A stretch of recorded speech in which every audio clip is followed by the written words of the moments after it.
Chà, sướng. Thì em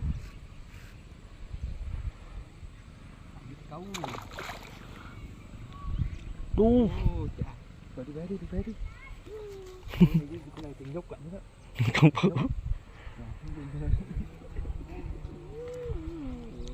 Đỡ voi câu đó. Tí nữa chụp phát là đẹp.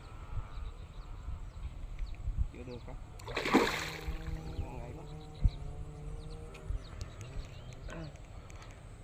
Biết chăng? Rồi nổi đó. Rồi.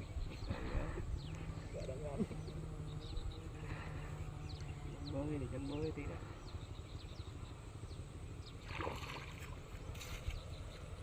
Cái nữa rồi chăng? Ngơ nước đi nè. Thì đi dục đất.